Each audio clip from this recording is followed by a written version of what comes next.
envie de donner la parole à Mathieu parce que tu connais Didier plus que moi. Voilà, tu connais Nice. Qu'est-ce que tu penses de ces paroles et qu'est-ce que tu penses de cette affaire-là? Sincèrement, c'est pas évident parce que moi j'ai eu Galette à Lyon et à Saint-Etienne. J'ai pas eu de retour par rapport à ça. J'ai jamais vu un geste inapproprié, une parole, etc. Maintenant, je connais très bien Didier aussi. J'ai pas parlé avec lui de ce sujet-là ces derniers jours. C'est une vérité. Mais t'en as parlé, c'est plusieurs mois aussi avec lui. Non, pas avec lui. Non. J'ai entendu cette histoire par d'autres gens du club. D'accord. C'est une vérité aussi. Pas par Didier. Jamais. Je vais pas poser la question. Je connais assez bien Didier. C'est quelqu'un qui est très droit, qui va pas faire de vagues.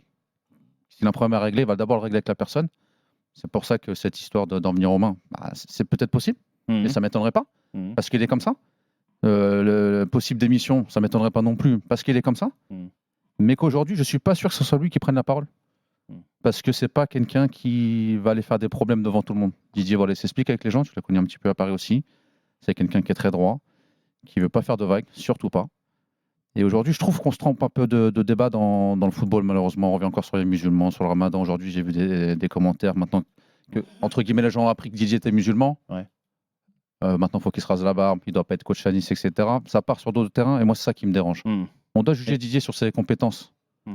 Le problème qu'a eu Christophe Galtier, ça doit être réglé en interne. Le PSG fait une enquête. Nice, à un moment donné, a fait une enquête aussi. C'est pour ça que sûrement il est parti. C'est pour ça que Julien Fournier aussi est parti. Et il y a eu des choses qui sont passées. Bien sûr. C'est une vérité. Est-ce que le président Nice dit avoir traité les choses en interne. Je ne sais pas s'il y a eu d'enquête. J'ai entendu des choses. J'ai entendu des choses. Maintenant, j'étais pas là. Oui, donc c'est difficile. Tu connais dans le foot. C'est oui, à ce qui paraît, on m'a dit que. Au final, on m'a dit des choses. Je l'avais dit ici à certaines personnes. Ça a mis des mois, mais ça s'est avéré que ça allait être compliqué pour Christophe Galtier à la fin de saison. Mais la preuve, il est parti à Paris. Ça a mis 1 an quasiment pour exploser cette histoire. C'est une vérité. Mais prendre position aujourd'hui, dire Christophe Galtier n'aime pas le ramadan, les musulmans, etc. Moi, devant moi, il n'a jamais fait. Ouais, donc j'ai envie de te dire presque au contraire. Mais maintenant, connaissant les gens qui sont à Nice aussi, il y a des choses. Obligatoirement, il y a des choses. De dire les joueurs vont parler dans le vestiaire, moi, perso, j'y crois pas. On a tous ces dans le vestiaire. Mais c'est pour ça. Et puis, ils auraient parlé avant. C'est compliqué. Maintenant, il y a des dirigeants dans un club. C'est-à-dire que ce mail a été envoyé à quelqu'un. C'est ce que je disais hier. Il y a des gens qui sont tout en haut de la pyramide, que ce soit à Paris ou à Nice. Peut-être que c'est à eux d'intervenir, justement, pour ne pas mettre en porte-à-faux que ce soit Didier, que ce soit les joueurs et le club de Nice en général. Parce que tu l'as dit, aujourd'hui, ça sort 2 jours avant un match. Tu as un match qui est très important pour l'histoire de l'OGC Nice. Et moi, je trouve que c'est dommageable. Bien pour sûr. Les joueurs et le coach, parce que inconsciemment, ils ont cette histoire dans la tête.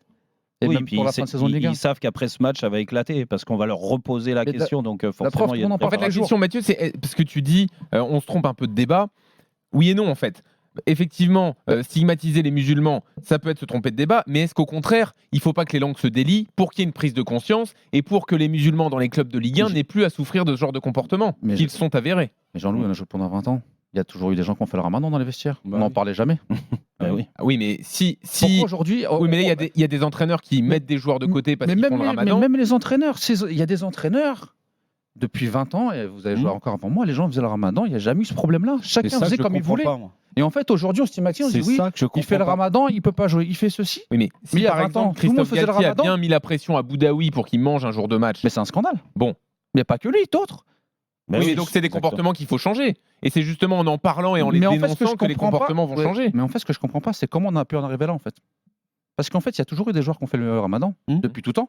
Et ça n'a jamais, je pense que tout le monde a joué avec des mecs ici, ça n'a jamais posé de problème. Jamais. De savoir si le mec faisait le ramadan le mardi ou même le jour de match, tant qu'il était performant, il y a des périodes où il y en a qui faisaient le ramadan sans le dire. Et ça ne dérangeait personne.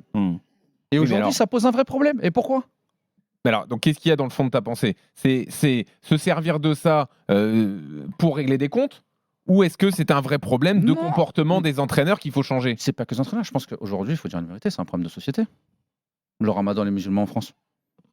C'est un le foot, de société. Et le foot, le vestiaire est le reflet de la société.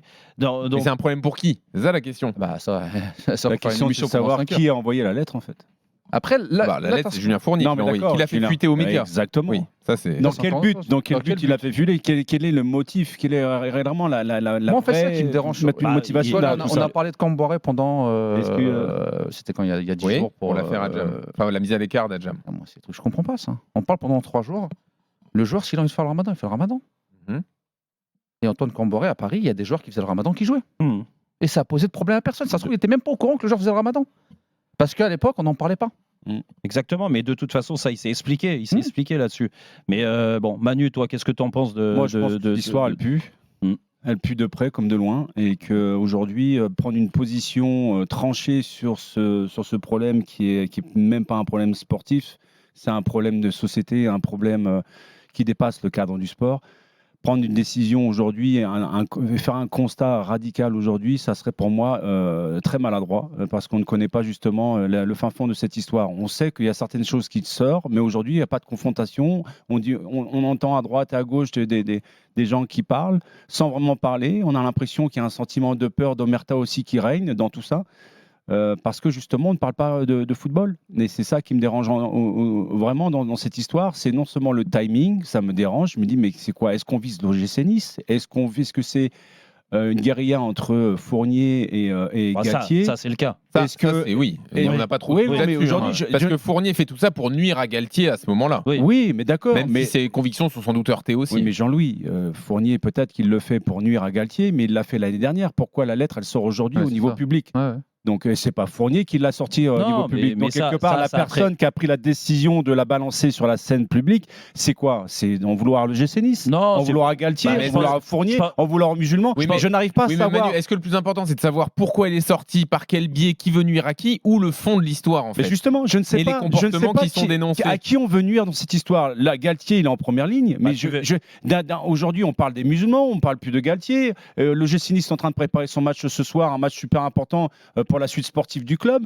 Je ne sais pas qui on vise dans cette histoire vraiment. Si on refait un peu depuis ce week-end et ce qui s'est passé, ce match de Nice contre le PSG, où Christophe Galtier s'est révolté contre la banderole, certains ont dit qu'il avait abusé de se révolter comme ça, alors qu'à Nice, ça fait 30 ans, il l'a vécu lui en tant qu'entraîneur local l'année dernière, l'insulter les mamans des équipes adverses ou des entraîneurs adverses ou des joueurs adverses. Non, tu sens qu'il y avait un ressenti aussi derrière cette histoire. Il s'est jamais offusqué, et là, ça l'a marqué et le touché, et il en a fait un commentaire.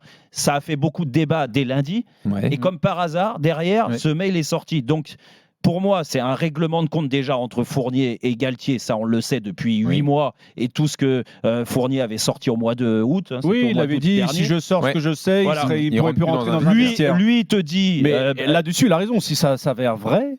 je lui souhaite bonne chance. Oui, bon, après, moi, ce que je comprends. Pour la suite de sa carrière. Écoute, ce que je comprends pas, Manu, c'est que quand tu as des propos qui sont graves, et on l'a dit, c'est des problèmes de société, pourquoi tu mets 1 an à nous raconter l'histoire alors que tu aurais pu la sortir au mois d'août quand tu as parlé? Jérôme, c'est parce que tu dis, et là où tu as raison, c'est qu'il voulait nuire à Galtier, donc il a attendu la fin de saison. Quand il a vu que lui était en train de se faire virer et Galtier était en train de rester vis-à-vis d'Ineos, il s'est dit non, il a envoyé ce mail, d'accord. Et là, il a envoyé ce mail. Là, je suis pas sûr. En tout cas, c'est ce qui est dit dans Toi, tu connais Fournier, Mathieu? Oui, je le connais. Donc tu penses qu'il est capable de faire ça comme une vengeance? Je pense que l'histoire du mail, il faut voir quand c'est daté. Pour moi, à un moment donné, fin de saison. Parce que dans le mail, il dit voilà, pour moi, l'histoire des deux, laissez-les un peu avant. D'accord. De ce que j'ai entendu, encore une fois. Avant l'envoi de ce mail. Non, avant cette date, soi-disant, de l'envoi de ce mail, fin de saison, juin. C'était déjà fini pour Galtier? Pour les deux. Parce que Fournier, on savait que Fournier, c'était fait, mais en fait, dans Nice Matin, il est écrit qu'il envoie ce mail. Après, Julien Fournier, Mathieu, toi, tu le connais bien, mais nous, on a l'expérience avec à RMC. L'année dernière, il nous a bloqué à Nice plein de fois parce qu'il est très rancunier dans tous les cas. Il est rancunier.